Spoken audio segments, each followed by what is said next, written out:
Hey guys, so today we're cooking a dal from the Western Indian state of Rajasthan, and it's called a Panchmel Dal or a Panchratan Dal. Now I already have my pot on the stove and I have in it 2 teaspoons of vegetable oil. I'm using avocado oil here, but really any flavorless vegetable oil is fine. And it's hot now, so I'm going to add to it a teaspoon of mustard seeds. The mustard is now spitting and crackling, so I'm going to go in with 2 dry red chili peppers. And these are moderately hot chili peppers. I have not deseeded them. You certainly could deseed them if you want less heat, or just use one. Now, soon after I add in the red chili peppers, I'm going to go in with the onions. And I have here a medium onion that I have diced fairly fine. So I'm going to mix that in here. I will reduce the heat a bit because I don't want this to burn too fast. I do want the onion to brown a little bit. So I'm going to add in a little bit of salt. And that is going to help the onion lose some of its moisture and begin to brown a little faster. The onions are looking pretty good now. This is exactly where I want them. They're looking nice and brown. Next, I'm going to go in with the ginger garlic paste.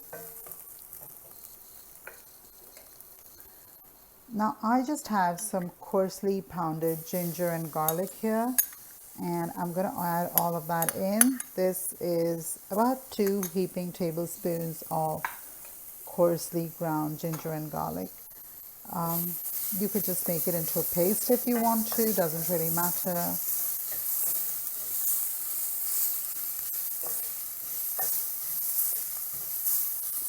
Now I'm going to give this ginger garlic paste just about 30 seconds in the pot. And the reason for that is I don't want it to start burning, because when garlic burns, it gets quite bitter. So turn the heat down if you need to. Next, I'm going to go in one after the other with my spices. I have here about a tablespoon of coriander powder, a teaspoon of cumin powder. I have here about half a teaspoon of turmeric,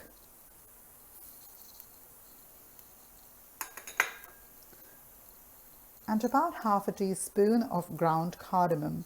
Now this is a slightly unusual add for the Indian dal, because although cardamom is used widely in Indian recipes, it doesn't always make its way into a dal. But it is really important here, and it will add great flavor to your dal. I'm just going to saute this quickly. As you see, it begins to stick right away. So I'm going to add in the tomatoes. I have 2 tomatoes here that I have diced. And I'm just going to put them in here and give it all a quick saute. I want the tomatoes to start becoming really pulpy and melt down. And the moisture from the tomatoes is going to also help us get some of the spices that are stuck to the bottom. I have one more spice that I'm going to add at this stage, and that is Kashmiri chili powder. Now, paprika is a good substitute for this chili powder. It is not at all spicy, but what it will do is it will give us some color to our finished dish. So add it if you want to. You could totally leave it out. And you already have the heat from the red chilies in there. So I have been sauteing these tomatoes for a couple of minutes now, and as you can see, they have soaked up all of those spices that were stuck to the bottom of the pan. You of course want to make sure that the spices don't get to a stage where they burn. You do want to let them bloom a little bit in the heat of the pan, but you do not want them to burn. I'm going to slap on a lid at this stage and leave these alone for a couple more minutes. You can see they're already quite pulpy, but I just want them to get a little more mushy and soft before I add in my dal.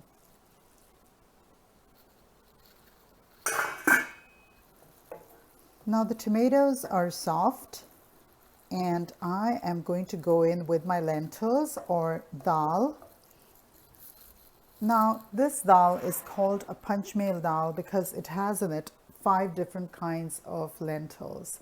So I'm just going to add all of those in here. I pressure cook them, and in an Indian pressure cooker that would be about 3 to 4 whistles. You want the dal to be really soft.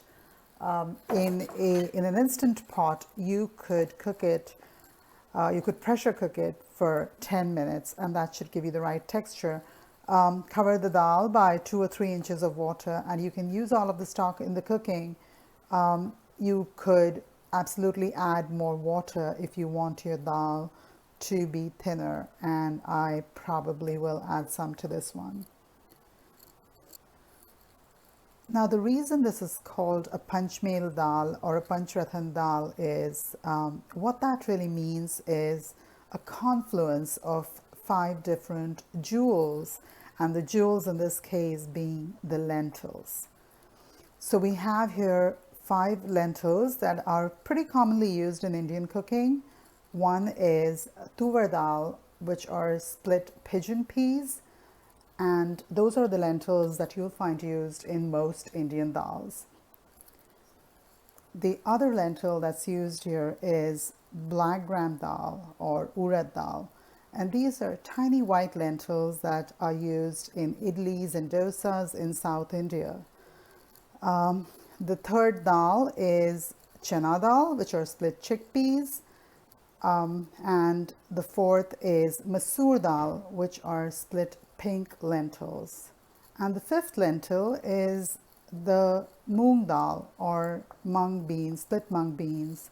Now I used a 1/4 cup of each of these lentils, and what all this confluence of different lentils will do is it'll add both flavor and texture to the dal and make it really delicious and nutritious. Now this dal is quite thick and I want it to be a little thinner, so I'm going to add a little more water. I have here about a cup of water. I'm going to add in half of it and see if I like that consistency. And this is something you should always do with dal. Dals tend to thicken up as they stand, so you can always go back and add more water and heat it up. If you add more water to your dal, always make sure that it is salty enough, so add more salt if needed. Now I'm probably going to add a little more water because I still think it's a bit too thick for my liking. I'm going to serve this with rice, so I want it to be fairly runny.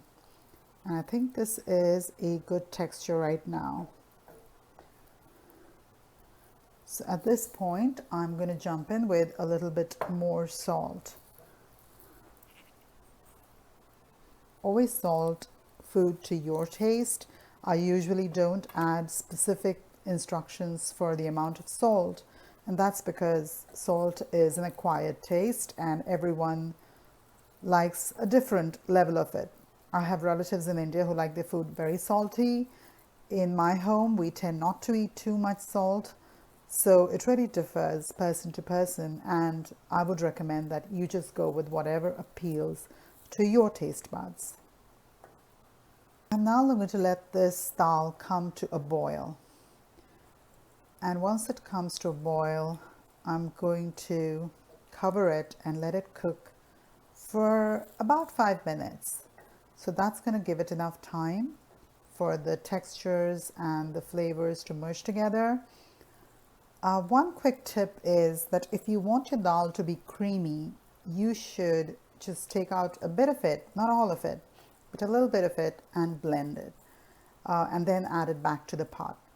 I like a little bit of texture in this dal just because we have the 5 different dals here and we want them to show some of their personalities. So I like this texture just as it is, but you could always blend it a bit if you want a creamier, smoother texture. Now this dal has been boiling away for about 5 minutes. I am going to go in with my 2 final ingredients, and the first one of those is garam masala. I have here about a tablespoon of garam masala. Now with garam masala, I would advise adding a little bit, maybe a teaspoon or so, and then tasting it and adding more if you want to. The reason for that is that garam masala brands tend to vary quite a bit. Some are spicy, some are not. Some may just have been on the shelf for a longer time and they may not be as potent. So you want to taste and make sure that it agrees with you. You can also find a great garam masala recipe, a homemade one, on my blog. And now the final ingredient we are going to go in with is cilantro. So I have about 2 tablespoons of cilantro that I chopped. I'm just going to add that in here, give it a quick stir. You could add to this dal a squeeze of lemon juice, and that would add a little bit more acidity. Our Panchmel Dal or Panchratan Dal is now ready, and I am going to serve it with some rice and a nice aloo sabzi or a potato sabzi or curry. Thanks for watching and see you next time. Bye-bye.